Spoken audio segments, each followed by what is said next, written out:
Bonsoir à tous et bienvenue en direct sur KTV. Nous sommes le mercredi 16 octobre et à la une de ce journal, les membres du collectif des citoyens et de l'intersyndicale prennent la parole avant l'arrivée du président de la République. Ces derniers ont beaucoup de questions à poser au chef de l'État. Néanmoins, à l'inverse de l'autre collectif, ils réservent un accueil chaleureux à Emmanuel Macron. Leur mécontentement sera exprimé par leur tenue. En effet, tous les Mahorais sont invités à porter du blanc le 22 octobre prochain. Le point dans ce sujet avec au montage Leslie Vimenet.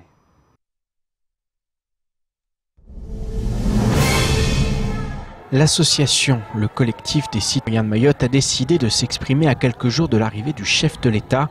Sa présidente est très claire, si Emmanuel Macron sera accueilli avec les honneurs que mérite sa fonction, il n'est pas question de faire comme si tout allait bien à Mayotte. Il faut être clair, nous sommes honorés de la visite du chef de l'État à Mayotte. Il est ici chez lui. La tradition de Mayotte d'hospitalité ne sera pas trahie. Il ne s'agit pas de faire une action pour agir et d'empêcher le président de la République de visiter notre département. Mais par contre, il faut tenir un discours de vérité. Il n'est pas question d'avoir nos élus et toute la galaxie administrative mahoraise locale qui fait des selfies et qui se félicite de la venue du chef de l'État et qui prépare, comme on le voit actuellement, une île visitable, jolie et qui masque nos problèmes. Parce que je suis arrivée hier par avion et on voit à la mairie de Pamandzi les petits trous qui sont en train d'être rebouchés. On nous refait une petite île présentable avec un circuit qui sera agréable pour le chef de l'État pour dire tout va bien comme chic dans les prés. Nous on dit non. Parmi les préoccupations principales du collectif, la lutte contre l'immigration clandestine. À ce titre, Estelle Youssoufa souhaite que le président démontre l'intérêt de l'accord cadre signé entre la France et les Comores.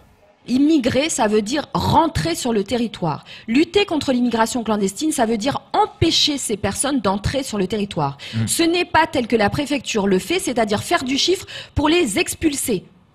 Faut arrêter de nous prendre pour des imbéciles. Quand M. Cardoncuf aura l'intelligence de travailler de manière concrète et arrêtera de faire du chiffre pour faire monter sa carrière, là on commencera à discuter d'immigration clandestine. Mais enfin, regardez, on paye 150 millions d'euros à Azali, on paye 150 millions d'euros au gouvernement comorien, on n'a rien changé sur la situation des Mahoraises et des Mahorais.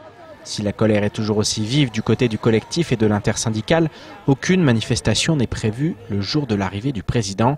Néanmoins, les membres de l'association comptent bien faire passer leur message. Nous appelons pas à la mobilisation dans le sens conflit. Nous appelons les Mahorais à aller accueillir leur président qui vient sur un territoire français. Il va venir chez lui. Il aura aussi l'hospitalité des Mahorais, mais que les Mahorais lui transmettent un message. Et en s'habillant en blanc. On porte du blanc. En s'habillant en blanc. Et pour dire au président de la République que nous sommes là et que nous attendons toujours des réponses à nos principales préoccupations. Il ne s'agit pas d'aller essayer de bricoler une manifestation qui va être vouée à l'échec. En plus, on sait très bien que les Mahoraises et les Mahorais sont fatigués des manifestations, donc c'est très difficile de mobiliser. Le 22 octobre, entre ceux qui suivront l'autre collectif pour manifester et ceux tout de blanc vêtus qui soutiennent les démarches de l'association, des centaines de Mahorais devraient être mobilisés pour l'arrivée du chef de l'État. Et les pompiers du département attendent également le président de la République de pied ferme. Un sujet occupe particulièrement leur préoccupation, les risques liés au nouveau volcan découvert au large de Mayotte. En effet, les pompiers seraient en première ligne dans le cas où une catastrophe se produirait. Ils souhaitent donc être tenus informés de la situation et de l'avancée des recherches. Écoutons Ahmed Alaoui lors de la matinale de Coésie. Non, on n'a pas prévu d'action. Il n'y a pas de rendez-vous prévu avec un conseiller. Il n'y a pas de rendez-vous prévu. Mais surtout, ce qu'il faudrait que le président il éclaircisse, c'est que répondre aux attentes des Mahorais, surtout à cette notion de piste longue qui nous tient tant à cœur, parce que quand on voyage beaucoup, on ressent les coups de frein des avions ou les difficultés de décollage, on les ressent. Mais en même temps, de répondre à cette problématique de volcan qui est là, et le séisme qui est là, qui fait partie des conséquences, mais sur lesquels les secours à l'heure actuelle, nous sommes informés de rien du tout et on n'est pas préparé. Donc au jour d'aujourd'hui, s'il y a une catastrophe naturelle venant de cet séisme ou de ce volcan, Mayotte, il est à 2000 km de premiers renforts qui sont la Réunion, mais on sera bien dans la merde, je vais dire, pardon. Politique maintenant, les candidatures au poste de maire de Mamoudzou se multiplient en vue des municipales de 2020. Ce matin, une conférence de presse était organisée à Vaïbé pour annoncer officiellement la candidature de Hamidani Magoma. Le délégué du président de la CCI a créé IMA, un parti politique pour accompagner et soutenir sa candidature. Paul-Arthur Invite s'est rendu à cette conférence de presse. Reportage. C'est avec des projets bien spécifiques qu'Hamidani Magoma a décidé de se lancer en politique. Candidat à la mairie de Mamoudzou pour les élections municipales de mars 2020, il a pour ambition principale de faire changer la façon dont l'agglomération de communes de Mamoudzou se développe afin de ne plus laisser les petits villages de côté. Depuis les années 80, à Mayotte, on a aménagé la commune selon les habitants de la commune de Mamoudzou. Et qu'aujourd'hui, tout se concentre sur Mamoudzou et sur la zone de Kaweni, c'est-à-dire canton 3. Et à partir du canton 2, ces villages-là, ça ressemble à des villages dortoirs, sans concertation ni aménagement adéquat. Une volonté de faire changer cette situation, raison pour laquelle cette conférence s'est tenue à Vaïbé, village qui, selon lui, fait partie des plus atteints par ce manque d'infrastructures. À Mamoudzou, tout est concentré là-bas. Et quand je viens me promener à Vaïbé, c'est autre chose. C'est une autre image que personne, mais personne, ne peut pas accepter. Moi en premier. Donc c'est pourquoi j'ai préféré le village de Vaïbé. Et je serai là, surtout, où les concitoyens auront besoin de moi. Maintenant que sa candidature est officiellement lancée, il va falloir convaincre les habitants de la commune de Mamoudzou et ne pas oublier que la majorité de la population ne se situe pas dans les petits villages sans perdre de vue son objectif, sortir ces villages de leur enclavement. Il est temps de faire le tour du reste de l'actualité locale avec notamment la situation de la ressource en eau ou encore la colère des chambres des métiers et de l'artisanat outre-mer. Au montage, Leslie Bumley. Dans le cadre du plan d'action décidé au sein du comité opérationnel départemental antifraude, des actions de contrôle visant des activités professionnelles de loisirs et promenades en mer ont eu lieu le samedi 12 et le dimanche 13 octobre sur le lagon. Cette opération coordonnée entre les services de l'unité littorale des affaires maritimes et les services de la DIECT a permis de contrôler 11 navires de pêche et de plaisance. Selon la préfecture, une fois encore, plusieurs situations de travail dissimulées de sécurité en mer ont été constatées et vont donner lieu à des rappels réglementaires, mais également à des poursuites pénales. Le renforcement des contrôles sur le lagon revêt plusieurs aspects. En premier lieu, rappeler que l'utilisation d'un navire à usage de pêche pour une activité de plaisance est illégale, que l'exercice illicite du commandement du navire est sévèrement réprimé. En second lieu, la veille sécuritaire qu'opèrent les affaires maritimes permet d'éviter des mises en danger des passagers. Et selon la préfecture, toujours le mois de septembre 2019 s'est montré fortement déficitaire en termes de pluviométrie. La retenue collinaire de Combagny est ainsi remplie à 47% et celle de Dzoumogny à 68%, tandis que les cours d'eau sont en période d'étiage.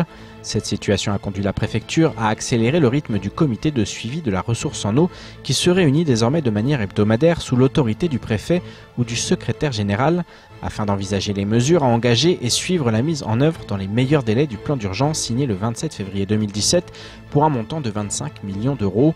2 opérations de ce plan sont particulièrement suivies et permettraient de surmonter les difficultés en alimentation en eau du territoire. Les travaux d'interconnexion des 2 retenues collinaires d'abord prévus au cours du mois de novembre 2019. Ensuite, les travaux de rehausse définitive d'1 mètre de la retenue de Combagny pour permettre d'accroître le volume d'eau stocké à la fin de la saison des pluies de l'ordre de 250 000 mètres cubes. Le chantier va pouvoir démarrer, il s'étalera d'octobre 2019 à mars 2020. Impactés par le changement de leur financement à hauteur de 1,2 million d'euros en 2019, les chambres de métiers de l'artisanat d'outre-mer sont très remontées. Une opération artisanat outre-mer en colère est ainsi prévue le 17 octobre. La situation des CMA d'outre-mer est préoccupante quant au maintien de leur activité. En cause, l'exonération de cotisations foncières des entreprises réalisant moins de 5 000 € de chiffre d'affaires qui réduit de 20% en moyenne leurs ressources, soit 1,2 million d'euros. Selon la CMA Mayotte, cette exonération qui concerne toutes les chambres impacte plus particulièrement les ressources financières de l'outre-mer en raison de la proportion de petites entreprises artisanales locales.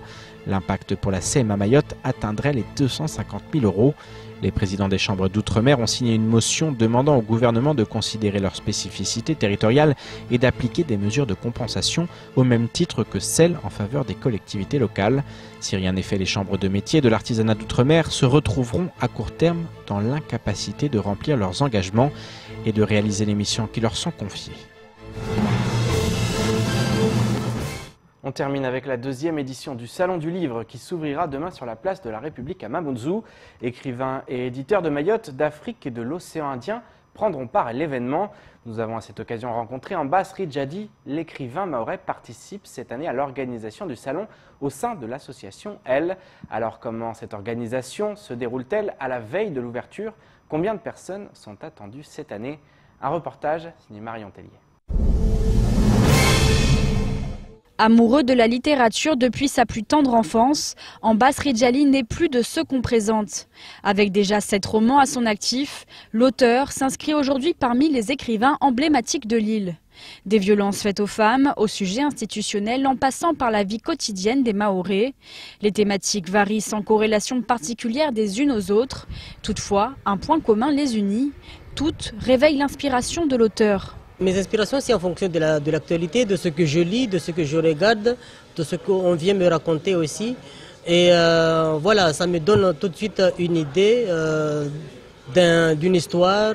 Et puis, pendant que j'écris, peut-être ça peut évoluer, mais souvent, il y a un déclic. Cette année, l'écrivain participera à la 2e édition du Salon du Livre, organisé du 17 au 29 octobre à Mayotte. Sa toute première organisation avait, selon la direction de la lecture publique, fédéré plus de 3000 personnes. Alors pour ce grand événement, Ambas Ridjadi se coiffe d'ores et déjà d'une double casquette. Il se prépare tant en tant qu'auteur qu'organisateur. On a créé une structure qui s'appelle Elle, Agence internationale du livre pour l'éducation, qui, elle, a la charge d'inviter les auteurs, de les prendre en charge, de s'occuper de programmation sur le stand au niveau des interventions, des dédicaces. Pas moins de 18 écrivains mahorais prendront part à l'événement. Les invités venus de l'océan Indien, du canal du Mozambique ou encore de France métropolitaine seront eux aussi nombreux. Côté public, les organisateurs attendent cette fois près de 5000 visiteurs. Une chose est sûre, ce salon du livre est cette année bel et bien celui du partage, du voyage et de la tolérance au-delà des frontières. C'est ainsi que s'achève ce journal. Merci de nous rester fidèles sur KTV. Pour ma part, je vous donne rendez-vous demain dès 19 h pour décortiquer, comme chaque soir, l'actualité locale. Excellente soirée sur Quizy.